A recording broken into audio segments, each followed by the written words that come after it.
Namaste. Good afternoon.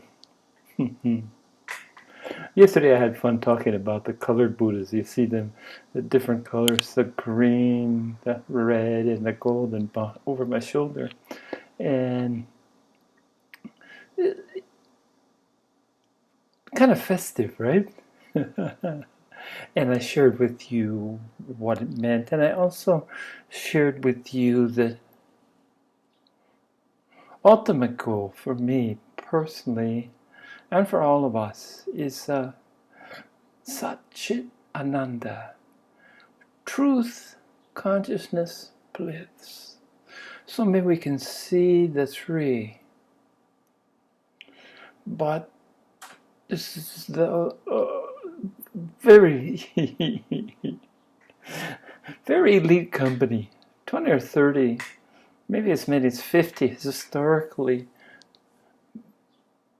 beings have reached this constant state of Sat Chit Ananda, truth, consciousness, and bliss. The toughest one for me has always been bliss, because bliss is hard to maintain for me. That, bliss, I get glimpses of bliss, brief experiences of bliss. To remain in a constant state, I can remain in the truth, I can remain in consciousness, but bliss is the one that, and I'm working on the heart chakra, the compassion. Ironically, the green chakra, the green color, the heart. Anahata, the heart chakra. Working on that to increase my compassion, so that this is the key that I see, that maintaining the state of bliss. So far, I've just gotten the hints that, I really think that this is where the masters leave us, in this state of bliss. Maybe it's the whole Sat Chit Ananda. But I think that the moment of transmutation, of transmigration, of leaving the self, the Atman, the self-expression of Brahman, the infinite, even leaving Atman behind and merging completely into the ocean of awareness, the Brahman. And it seems to me that this is the state that you would live in bliss. Anyway, bliss has been fleeting. Bliss has been exhausting to maintain. Talk about the red Buddha, the heating up of energies, Bliss is that on steroids. It's just so overpowering. It's so present. And again, I have experienced bliss in only brief moments, and wondered how. I think you have to learn a skill to be in this bliss state constantly and still maintain the physical body. It's tough, and I think you need special training or special understanding. The veils have to be lifted, after all. So, we're talking about the colors. Now, yesterday I talked about abiding and non-abiding awakenings, two stages of awakening. I use the word non-abiding means temporary, that you get these glimpses, but that you fall back, you get trapped by the spiritual ego, that you fall back into your old habits and your old ways. And even though you experience this moment, it could last for months, it could last for years, it could last for seconds, of awareness, of being in the now, of being totally aware of the non-dual nature, that there's only the self writ large, S-E-L-F, in capitalized, and let's italicize it to even stress it more. And some exclamation points. Let's put them on both sides. Exclamation.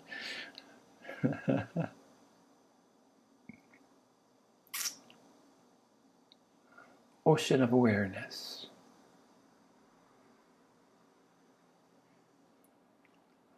So, I want to introduce, I forgot to talk a little bit about Tibetan Buddhism. I became introduced to Tibetan Buddhism before I was introduced to Chan, the Chinese version of Zen, and before the order came Hinduism, Tibetan Buddhism, which I spent several years delving into, and then it was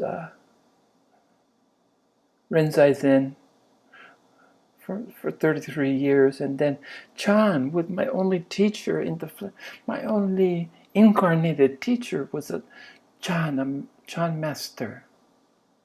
And Chan is founded, the 28th patriarch left Indian Buddhism and traveled to China. And you can't see him, but he's over there. Dhammo in Chinese, Bodhidharma. So he was the first patriarch of Chinese Chan.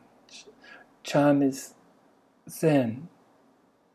Migrated to Korea and then to Japan. Chan. And particularly fond of Wei Ning, the sixth patriarch, the sixth and last patriarch of the Chinese Chan. Beautiful man, not educated. But anyway, I'm digressing because I'm here to talk about the Blue Buddha. Now in Tibet, I want to introduce Tibetan Buddhism to you because Tibetan Buddhism have the Blue Buddha, and he's the medicine Buddha, the Buddha for healing, the Buddha of healing, blue. And when I was in a non-abiding stage of awakening, which I would stay in for periods of time until I would think I'd mastered it, and there I go thinking. See, when you think you've accomplished something, you really haven't. When you do accomplish it, when you do experience it, there's no question. But this is the time you go and seek outside support. Say, have I? You want validation, but there's a point when you don't need validation, and that's when you leave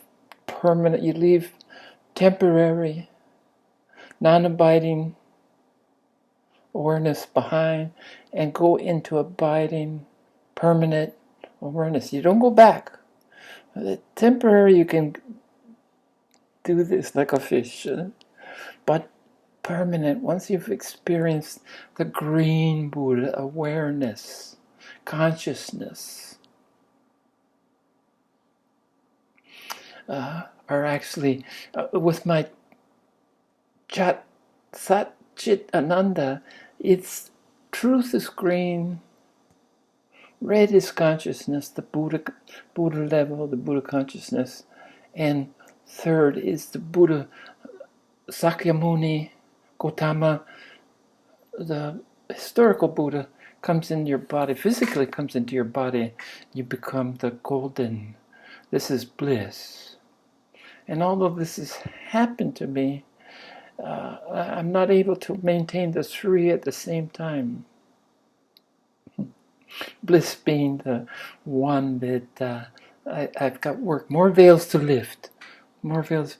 Remember, it's never complete. There's always more and more and more, and that makes it fascinating. And once I get to it, it'll be another lifetime probably, or when I get to Sat Chit Ananda and join that really elite company, and I will. So we will all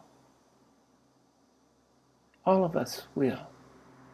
We're all made of the same stuff. Brahman, God, consciousness, awareness, supreme bliss.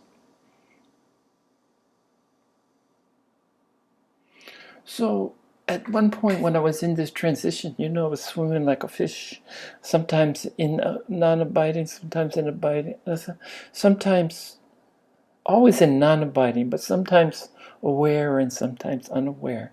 And the Green Buddha came to me and asked me at some point when I was on a non-abiding awareness, I was doing well, and the Buddha asked me if it could come and sit in my chest, could come and occupy a spot between the heart chakra and the throat chakra, between here and here. Come permanently dwell. Well, that was permanently, I thought. But this would give, the idea was, his suggestion was that it would give my voice a healing tone, a healing abilities to heal through his grace as the energy traveled from my heart chakra to my throat chakra. And then I hit some down paces, and all of a sudden I became aware that the green Buddha wasn't there anymore. The blue Buddha wasn't there anymore. He can only stay when my presence, when I was in a state of equilibrium. And this became my litmus test. Blue Buddha there? No, I'm not doing too well. I better work harder. And then after permanent awakening, he's the first Buddha that graced me. Before the green, or no, after the green came, the truth came, the awakening came. And then the green Buddha, the blue Buddha became permanent. Up until then, most of the time he was there, but at times I'd find him not there. No fanfare, just disappear. So, I love the blue Buddha. I love the calming that he brings me, and hopefully others of you can feel his work through me, manifested through me, expressed through me.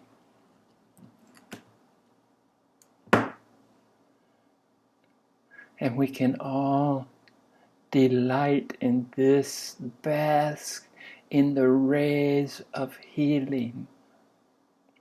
And